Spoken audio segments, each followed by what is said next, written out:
Hello and welcome to Tetrakey TV. My name is Mark Hopkins and this is number 170. We're getting there. 2017 is closing and our target of 260 is not so far away now. So what do I have to tell you? I have to tell you that yes, I am talking about delivering value. That's what we're talking about. It's 170 out of 260. I think Rob's coming out of the mountains tomorrow, so I'm sure you'll start to see his beautiful face back on your phones, tablets, laptops very, very soon. And I'm sure he's going to give you some interesting content that he's had enough time to think about now. He's been gallivanting on holiday. He needs to be refreshed and recharged now. How dare he be away for so long? So we're talking about delivering value. One of my clients is hosting a sales conference today and tomorrow. And I was having a conversation with the sales leader and talking about the cost of this event. And I won't share the cost, but it's a significant amount of money that they're spending on this, and the attendees don't pay. It is a sales conference, it's part of sales motivation, it is really helping this group ramp up for their biggest sales push of the year. But I did some numbers and I divided the amount by the number of attendees and came to a value. The cost per attendee. And my question to him was, do you believe that the value of the conference is significantly greater than the cost? So I said, let's do a little exercise and let's work out what the cost is per attendee, and at the end of the conference ask those attendees how much they would have paid. If they had to pay, what would they have paid for the event? And let's do a comparison between actual cost versus attendees' assumption of value, and let's see what the difference is. And again, you've got to take a factor in of it's a hypothetical situation, it's not their real money. But I questioned, and again, I don't know what the output's going to be. I have some views, not on the quality of the conference, but on people's perception of free and what free means to them. Because also you have this debate, don't you? There's a lot of times you talk about free and what the concept of free means and how much skin in the game someone's going to put in if they don't pay for something. So even making them paying a nominal amount, $10, $50, to attend let's say $10. Okay, so it's 3 cups of coffee to attend a 2-day sales conference. Okay, so that's in my mind, that's a pretty good deal. 3 cups of coffee for a 2-day, including accommodation, food, speakers, you name it. 3 cups of coffee for 2 days is that's a bargain. But even them contributing a small amount of money, I wonder what difference that makes to engagement. I wonder what difference it will make to how they view the benefit of the session, how engaged they would be in it, how much they would concentrate and take away the content to apply it into their sales force. I think we all know the answer to that question. But the question to pose yourself is, what targets and standards are you setting yourself as you're building these, as you're looking at sessions? What standards and targets are you setting yourself? So I got asked to join a meeting today. Skeptical, I asked what the purpose of the meeting was and what value they want from me and why I should attend. And we had a discussion, 2-minute discussion, okay? 2 minutes. It was an hour-long meeting. I didn't accept it. I had to go until I had a 2-minute conversation. At the end of the 2-minute conversation, it was a really worthwhile and it was a brilliant meeting, really good meeting, really good output. We've made some really good decisions going forward. Having said that, that could have, imagine if I wouldn't spend that 2 minutes, either 2 things wouldn't have happened.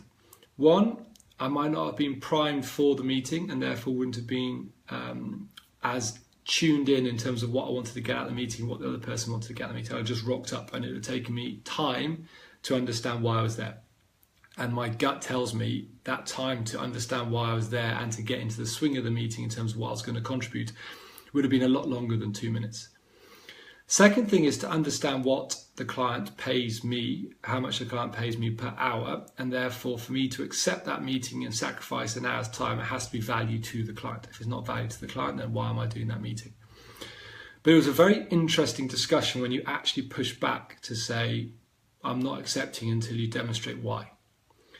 And that made that person really think about the value that they were bringing to that meeting. What are they going to do that actually contributed to the business, contributed to the meeting? So I'd really like you to think about how do you deliver value. And it's not about different layers and levels of the business thinking about it differently. You all need to think about it. So as a business owner, what are you asking your employees to do? At what cost to them and to your business? If you're having a brown paper bag session, a communication session where you're sharing information, and it's 10 people for an hour, now that's 10 times an hour's salary. Okay. Now you have to be clear in your head.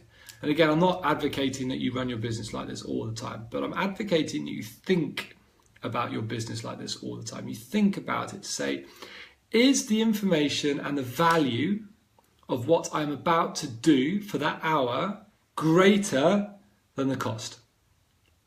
And again, this is where we sometimes forget how simple the world is.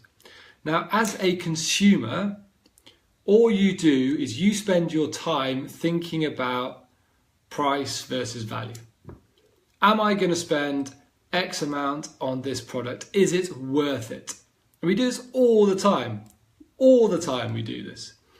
And yet we don't have that same thought process in business, especially those who are requesting meetings or they're on a position of power where other people won't question too much because of the hierarchical level or the power that you're perceived to have. They won't challenge you, they won't question you.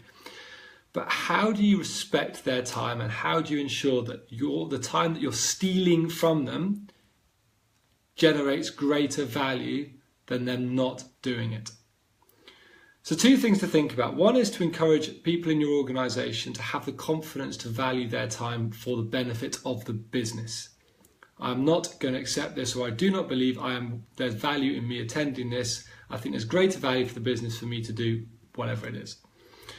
So I'd like you to think about how do you create that kind of environment and culture in your business that allows for those honest conversations. And secondly, when you are requesting and taking people away from their work, is what you're going to offer greater than the cost? So I'm looking forward to tomorrow as I speak to the sales leader tomorrow after the event, and I ask the question, would have you paid for this?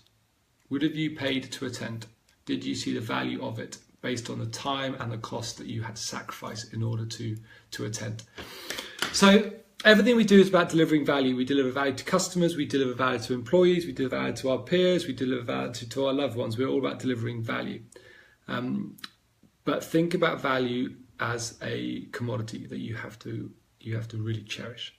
So with that, I wish you a phenomenal day, evening, morning, wherever you are, and I look forward to speaking to you maybe once, maybe twice. We did 2 today. We talked about the norms this morning, and you'll be glad to know my afternoon drive was a lot less painful. It was smooth sailing, back down to 30 seconds through that junction. Don't ask me why, but it was same situation, no people looking after it, but 30 seconds. But anyway, it could be about randomness. There's another thought. So maybe we'll chat tomorrow once or twice. But please keep sharing, keep liking, follow us on YouTube. If you've been following me on Instagram, I put a video on Instagram called "You're Gonna Die," and it's also been on our Facebook page. The full length version of that is now on our YouTube channel, and I believe it's going to go up onto our website and Facebook page. It's only 4.5 minutes. But it gives you a few more questions, and it gives you a maths solution to do, which I think might scare some of you. So we'll speak tomorrow. So good evening. Bye-bye.